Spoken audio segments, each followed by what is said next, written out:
What is going on, everybody? This is the Not Gambling Advice baseball betting stream. I'm your host, Peter Apple. And again, just a reminder, this is a competition between some of the best MLB cappers that I could find. At the end, we will tally up everybody's units. We go over every game on the slate, and whoever wins will get World Series tickets. And whoever gets second place will get a $500 cash prize. I advise you rooting for me because one of the subscribers of this Twitch channel will in fact get World Series tickets if I win. If I finish second, a $500 cash prize. If I lose, that means I lost and you lost too, but that means one of the competitors on this stream, which you will find in the later portion of the show when they give their picks. I'm going to give my picks. But first, let's do a quick recap of yesterday. And by yesterday, I mean Wednesday, because it's been a couple of days since we started streaming. I remember Thursday, there was a lot of stupid day games and we couldn't stream then. And then what was the other day? Oh yeah, every game on the East Coast was postponed. So we only had 6 games to go over and some of those were day games. So unfortunately, we're sitting here on Friday and now we're just going to stream and we're going to try and win some bets. So we have a new producer in-house. Would love for you guys to say hello. We're calling him Lieutenant Reyes. And Lieutenant Reyes is not Producer Cohen, Professor Cohen, but he will be helping us along the way. So, Lieutenant Reyes, let's do a quick recap of yesterday. And by yesterday, I keep messing that up. I mean Wednesday. You ready? Let's get the graphic going. So, we hit the Boston versus Pittsburgh Pirates under. That was a pick that seemed pretty sketchy, but ultimately it went way under the total. It was a good bet. Remember, we went through it all. And both pitchers just pitched really well, right? Nick Pivetta pitched pretty well. Roansy Contreras pitched pretty well. And the bullpen shut it down for us. We lost on our system play, though, with the Cardinals through the first 5 innings. Dylan Dodges gave us a great performance, something that you don't often see from a rookie left-hander against the best team in baseball. But all we can do is give the best picks we can, and we lost that one. So now our record on this baseball betting stream is 0.78 units in the green. So if you're a $100 bettor and you took all of my picks so far on this stream, you are up $78. $10 unit bettors are up $7.80. $1,000 bettors are up $7,800, or no, $780, and everything in between. So that's the recap. Remember, these are all tracked on the Pickett Sports app. You can find that in our episode description. All betting lines courtesy of BetMGM, the king of sportsbooks. Use code JB200, wager $10 and then on any MLB game, and you can get $200 instantly once that bet is settled, as well as to use code JustBaseball on PrizePicks. Those are the sponsors of the Not Gambling Advice baseball betting stream. So let's get to today's picks. Our first game on the slate is the Brewers through the first 5 innings. We're taking their spread. So for this bet to hit, the Brewers have to win by 1 or more through the first 5 innings. And really, the reason I like it is because I am fading Jack Flaherty. Now, Jack Flaherty is a fine pitcher in his own right, but there was a lot of concerning things that happened with Flaherty in his opener. The problem with Flaherty is that his stuff looks to have been dropping off a cliff, or at least it happened during his first start. His top 3 pitches all dropped 2.5 miles an hour in velocity. That's not a good sign. That is simply not a good sign for a young pitcher who's already dealt with injuries. Now, you look at his box score and you say, well, Peter, you didn't give up a hit, right? 5 innings, no hits, no runs, but 7 walks and 1 hit by pitch. He got the double play ball when he needed to, but I just don't see that happening against a Brewers team when you look at how well the Brewers have done against him in the past, right? You can look at a lot of the expected numbers, right? xWOBA, which measures your quality of contact, really, really high. Expected batting average, so just how many hits they're getting, 280. What about expected slugging? So how often they're hitting for doubles, triples, and home runs? 568. I'm sure your favorite power hitter in baseball has a 568 slugging percentage. So against the Brewers in his career, and it's a large enough sample because they are rivals, Flaherty has faced the Brewers a number of times, and this Brewers offense is rolling right now. But it's not just a fade on Jack Flaherty, it's also tailing Brandon Woodruff. Brandon Woodruff, and something that's really cool, and you can use it to your own advantage, is go on Fangraphs. They have this thing called Pitching Plus.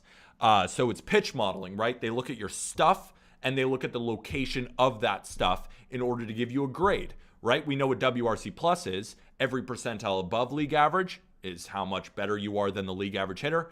Everything below, pretty self-explanatory. Pitching Plus is the same. It's graded 100 as league average, every percentage point above. And if we're looking at the top 10 in Pitching Plus, Brandon Woodruff ranks 4th right now because he looked so damn good against the Chicago Cubs. 6 innings, 3 hits, 1 earned run. I think he had 8 Ks, just looked really, really phenomenal. And he's a guy that we have in our season-long entries, right? We think that, all right, he might not throw 200 innings, but this is a guy who in 160 innings goes out of 190 strikeouts or more. So he's a guy that I really wanted to target at the beginning of the season, and that's what I'm doing here. Also, Brandon Woodruff at his best when he's at home, right? 2.08 ERA last year compared to a 4 ERA on the road. And we're playing in a hitter's park. So I like that we have the pitcher that's actually pitching better at home versus the Jack Flaherty, whose stuff is starting to take a downturn, and the Brewers offense has been rolling lately. Really exciting team, and I think Brewers at home, also the line open at -110, got steamed up to -170, then adjusted back to -160. I think grabbing the Brewers at -0.5 through the first 5 innings is the best way to attack, because if you like the Brewers, or if you like the over, the reason you probably like it is because of Jack Flaherty. Cardinals have a pretty good bullpen. I don't want to deal with bullpen stuff, so I am targeting the first 5 because that's where I feel like the edge is. Give me the Brewers through the first 5 innings.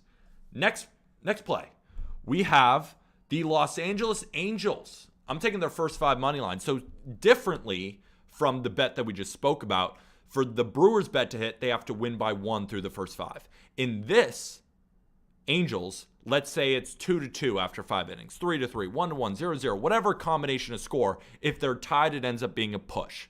And the reason I like this, and I think we have an edge here, is because another pitcher who I want to fade today, and that's Chris Bassett.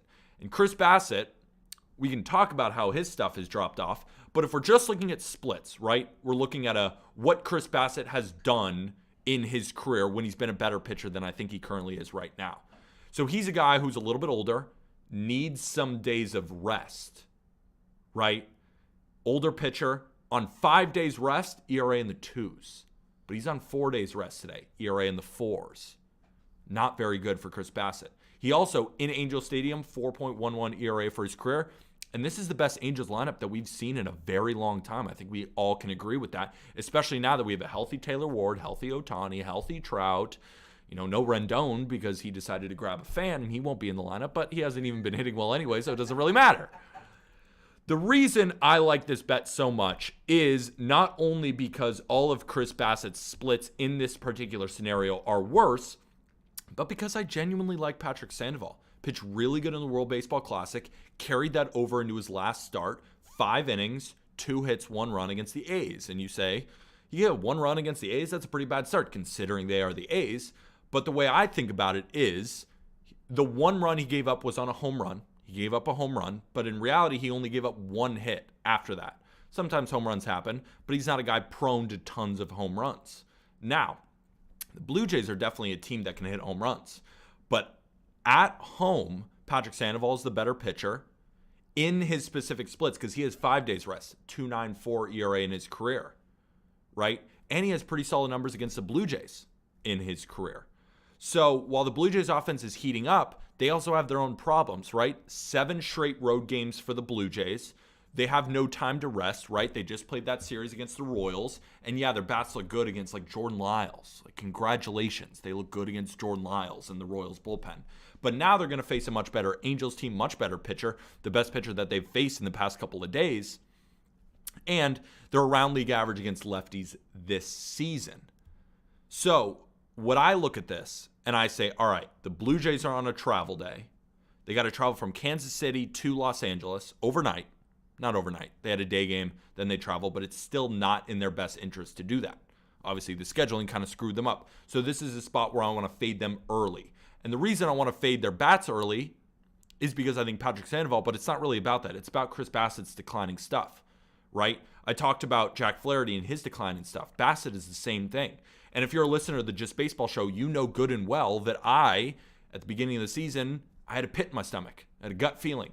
And I said, I don't think this Chris Bassett contract is going to age well. First of all, the Blue Jays don't really have a lot of success with these free agent guys coming over. Gosman, of course, but he was already a legit ace. But if we're looking at Barrios, we're looking at Kikuchi, who has gotten off to a pretty good start.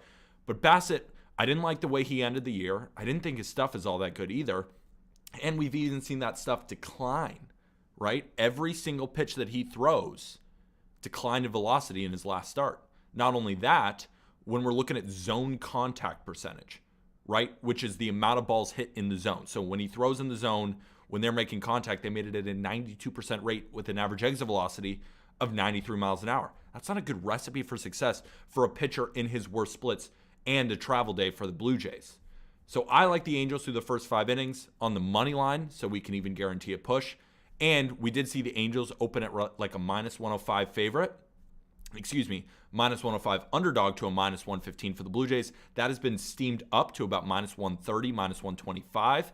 I grabbed the Angels first 5 innings money line at minus 120 because that's where I feel the edge is. Now, could the Blue Jays snap out of it in the 6th, 7th against his Angels bullpen? Of course, but I'm not here to deal with that. We're here to deal with the first 5 innings.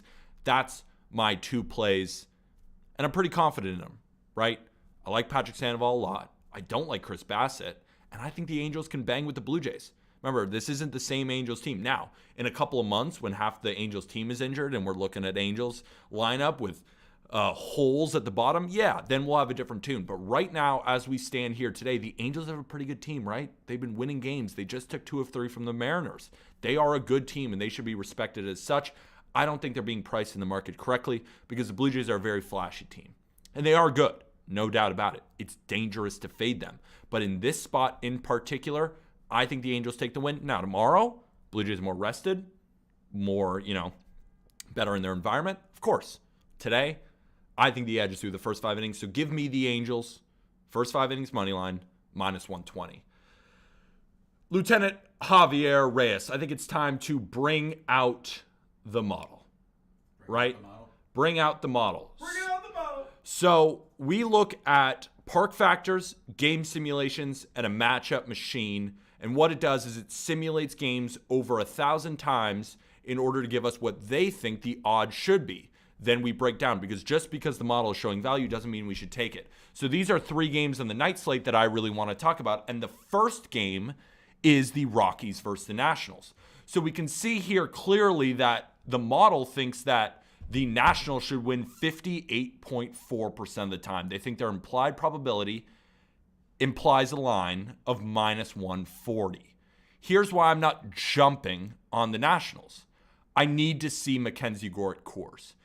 Mackenzie Gore is an excellent young pitcher. His stuff looked phenomenal in his first start. But the issue is, last year, his stuff looked really good too. But then what happened? Unfortunately, he gave up 8 earned runs against the Colorado Rockies, who are generally just better against left-handed pitching. So, could we see the Rockies put up that same amount? I don't think so. But at the same time, I do like the Nationals. Like, I would lean the Nationals because it's not like Jose Urena is that good either. Because the way to beat Urena is to pile on with lefties, and the bottom of the Nationals lineup isn't something to be, super excited about. But here, let me see. We got some comments. Yankees live money line plus 220 down to plus 145. They were the favorites going in, but I was pretty afraid of that line. I kind of still think the Orioles win this game.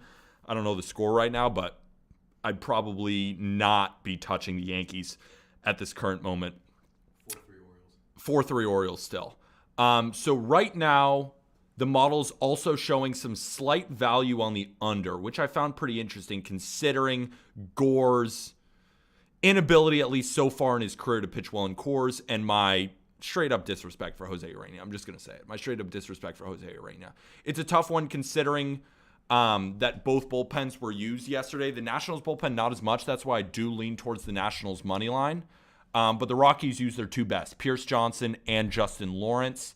So I think the model will end up being decently spot on with this under. I think it does end near 9-10 runs, but again, not enough for me to play it. And I'm scarred from the Nationals, so I will be staying away from the Nationals moneyline. I'm staying away from this game. But again, if you want to blindly trust the numbers, I don't blame you, because they think the Nationals should be very solid favorites here. And we're going to have contributors come on later who are going to give out the Nationals moneyline. So take a good look. Right, the game starts at 8:40, so you got 3-4 hours of research to do. Take a good look at the Nationals and see if they're worth a play, because the model definitely thinks that they are. All right, next game up. Next game up on the model. Almost, we got it. We're coming in hot. We have the San Diego Padres taking on the Atlanta Braves. So yesterday we saw the Braves win 7-6. Could the Padres be due for a bounce back? Absolutely, but the model disagrees. While the Braves currently set at a -125 money line, the model actually has them winning 61.3% of matchups. So they simulated 1,000 times. So basically they had the Braves winning 613 times. And they also have the Braves winning through the first 5. And you can see that the Braves are projected 5 runs. The model, though, and what I've noticed over the years, doesn't love Nick Martinez. Never really has, right? Doesn't have that great of a stuff profile. But he's one of those pitchers that gets his ground balls and gets outs. So this is where, and I also need to see more from Jared Schuster, right? This is his second start. Did not look very good in his first start. He looked really bad in the first inning, then settled in. But he's a guy who I need to see more of before I fully make a confident bet on the Braves in this spot. But the good part about betting on the Braves is, let's say Jared Schuster gives up 3 runs in 4 innings, right? The Braves bullpen is so good, the offense is so good that they can overcome it. So it's not really a bet on Jared Schuster. But again, I just need more data in order to make a calculated bet on a guy like Jared Schuster. So the model says take the Braves, don't listen to me, but it's hard for me to do it. Also, if you see that down there, the model likes the Nerfy, so I would stay away from this Nerfy. And then the model has a slight lean towards the under. If you can tell right there, it has the 9.5 at around +14, when mostly on BetMGM, you're going to find it at 9.5 at -110. So consider the under, consider the Braves, but overall, this is a no touch for me. It's a tough game. The model doesn't necessarily like Nick Martinez. I think I like Nick Martinez more than the model does. But again, not enough for me to have conviction on the Padres. But I would consider the under, consider the Braves. But again, do your own research. Next game up on the slate is the Arizona Diamondbacks versus the Los Angeles Dodgers. And the model loves the Dodgers, just like everybody loves the Dodgers, right? But they do find them to be slightly overvalued in the spot. So on books, on BetMGM, you're going to find -225, -230, up to -250, depending on what book you're using. Obviously, we use BetMGM, the king of sportsbooks here. This is a game where I do think the Dodgers just cover -1.5, right? But the Dodgers are often overvalued, but they were overvalued yesterday, and they still won 5-2. The Dodgers historically destroy Madison Bumgarner. That's usually an easy one, right? Madison Bumgarner does not have very good numbers against the Dodgers, but the Dodgers' worst split is against left-handed pitching. Shout out I messed up K and C in the same sentence. KUHM Consumer subscribed to Tier 1. I appreciate you. That's really nice of you. Thank you for subscribing to the channel. I just love Just Baseball. You are a king. So the model likes the over, right? The model is looking at 9.5 at -114, but in most places you're going to find the line at 9. They think the Dodgers are going to unleash today. They have the Dodgers as the team scoring the most runs out of any team in baseball today. They have them, only 48.3% of the time through the first 5 leading, but the model is normally conservative with those lines, so I would consider the Dodgers through the first 5. The only problem is you're going to have to pay a large amount of juice in order to do that. Big Nate subscribed at Tier 1. They've subscribed for 20 months, currently on a 20-month streak. Big Nate, thank you for subscribing. Really appreciate you. Throwing you a heart behind the model right now. But when we're looking at, Koom just gifted a tier 1 sub. We really do appreciate you. Thank you, my friend. Yeah, this game is tough. I lean towards the over initially, but I'm not so sure that the Diamondbacks will put up an average of 4 runs against Clayton Kershaw. I still like Clayton Kershaw in this matchup. Kershaw's stats against the Diamondbacks last year were excellent. I would probably just stay away from this game. The old tried and true is Dodgers -1.5. And the only time you really want to take run lines are when they're on the road because you guarantee 9 innings of hitting. You could probably consider an over on the Dodgers team total. They should hit today. Maybe they'll be the ones who drive this over. That's why the model likes it. But other than that, I would probably not touch this game unless you're going to play the Dodgers, which I still think is a smart play. But we also have to consider that north of 90% of the public are on the Dodgers today. So this is a tough game. Just wanted to show you guys that the model thinks the Dodgers are overvalued. But again, still has the Dodgers winning in 58.6% of matchups. And it likes the over. All right, now it's time to get into our prize pick selections of the day. Our first one is Zach Wheeler. Unfortunately, that can't be in our prize picks entry right now because Zach Wheeler is pitching and I have his over 42.5 fantasy score. Let's see what he's doing right now. And he gave up a run. What are we looking at for Wheeler? 5 1/3, 5 hits, 2 earned. He ain't getting that, so it already lost. Awesome. Great. I thought he was going to have a good day today, so maybe consider Will Smith and Mike Trout. The reason I like Mike Trout more than half runs, if we look at a lot of his lines today on prize picks, the one that's most juiced on books is half a run. The total of this game is north of 9. So what the book is saying, and what I think a lot of us think, is that there should be plenty of runs scored in Angels versus Blue Jays. And I think Mike Trout, considering he's 7 for 17, couple of doubles, a home run off Chris Bassett in his career, I think he's going to be the main driver of this game, and I like him to go over half a run. And if we're looking at Will Smith, more than 1.5 bases, basically I take Will Smith whenever he's facing Madison Bumgarner. Now, it's currently unclear whether he's going to be in the lineup because the lineup hasn't come out yet. But the reason I didn't take him last time is because Austin Barnes was catching, but he's 3 for 10, super high xWOBA, which means his quality of contact is very, very solid against Madison Bumgarner, and he's also -125 on books to go over 1.5 bases, 3 for 10 in his career, a double, a home run. So I'm a big fan of Will Smith today, as well as Mike Trout. Remember, the good thing about this entry today is it is Flex Friday, which means you can get back your money if it loses, but it has to be a small entry.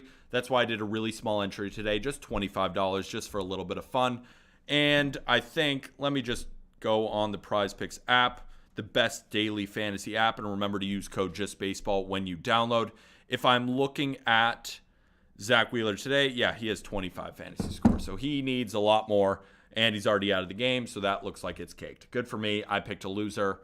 My prize picks generally have not been very good so far this season, and I guess it's going to continue today, which I'm still pissed about. I haven't been able to be very good on props yet, but we will be better as the season moves along. But I would still consider Trout more than half a run, as well as Will Smith more than 1.5 bases. Again, if you don't have prize picks, it's understandable. You can still look for these lines on books. So those are the plays today. Brewers through the first 5 innings, -0.5 through the first 5 innings again. And then the Los Angeles Angels, first 5 innings through their money line.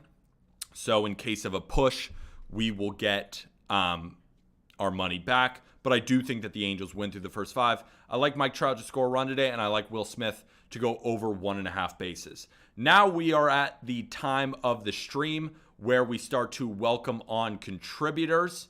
And we got to give Lieutenant Reyes, our second in command as producing, a little bit of time to bring them up, but he will get them in soon. In the meantime, any questions in the chat, I can answer it until we get going. Just making a quick phone call, seeing how to get these guys on. Luis Robert just homered.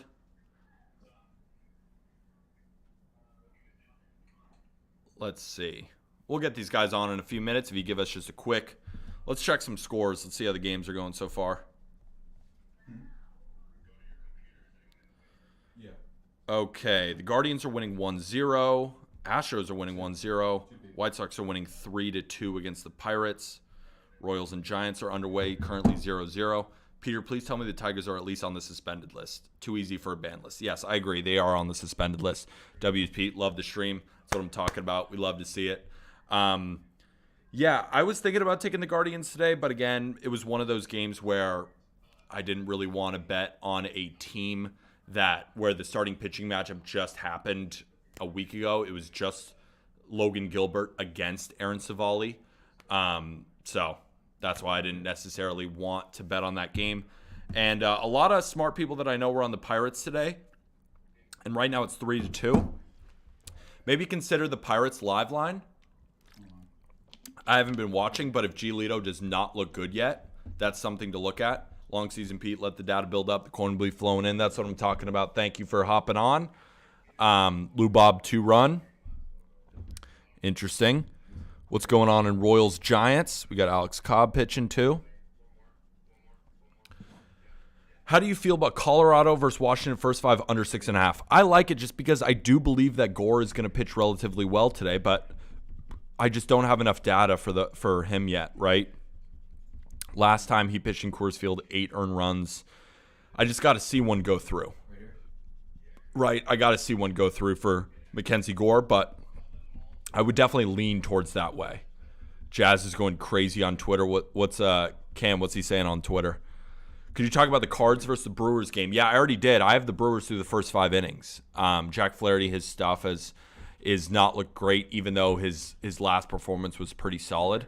And Brandon Woodruff just looks so excellent that I'm confident that the Brewers are going to score early off Jack Flaherty, and then we're going to end up getting a first 5 innings minus a half bet and bang it. So, Aaron, hopefully that answered your question. Who's your 1B to Cal Quantrill? Such a good question. Where am I, right here? My 1B to Cal Quantrill. I mean, Wheeler during the playoffs last year was so phenomenal. But it's tough, right? I don't think I have a 1B yet. Maybe that's one that I figure out this season. Dustin May, he could be one of them. Who's better, Justin Steele or Cal? Cal. No, but I love Justin Steele. Justin Steele was profitable for me last year. I know he was for you, Jake. Drew Rasmussen is one of those guys too. Royals take the lead. Nicky Lopez single to right. Kyle Isbell scores. Hey, you guys, we have a different Discord link. Go check that out. So we got to leave this one. Cool. Oh, we got a different Discord link. We're bringing people on soon. Andrew Vaughn was a pretty good one last year too. Absolutely. He's on my fantasy team right now. Guardians are getting to Logan Gilbert, huh? Interesting. And Aaron Savali's pitching pretty well. Not striking anybody out per usual, but just getting outs. Yankees are currently facing the Orioles 4-3. No, Rich Hill is not that guy. What's going on? Oh, White Sox just put up 5. Wow. Jake Berger bombed to left center, 419 feet. Yohan Moncada scored. Rich Hill is not having that good of a day. Rich Hill is unfortunately not having that great of a day. We got people to come on. Professor Javi, Lieutenant Reyes, giving it a second. We'll be on soon. We might have to restart. The stream? Yeah. Okay. Ladies and gentlemen, we might have to restart the stream real quick to welcome on our contributors to give their picks. Stay with us. We will be right back in a couple of moments. We're just going to restart the stream in order to get some people on. Remember, early on in the stream, we got our guy Javi. He's doing his best back here, and we'll get people on. So